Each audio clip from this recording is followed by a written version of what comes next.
புளிப்பா புளியங்க அவ புடவ கட்டுன வெள்ளரிக்கா புளிப்பா புளியங்க அவ புடவ கட்டுன வெள்ளரிக்கா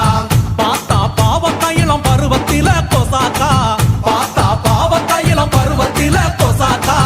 சோக்கா நடக்கும் போது சுத்த வேணும் பூசணிக்கா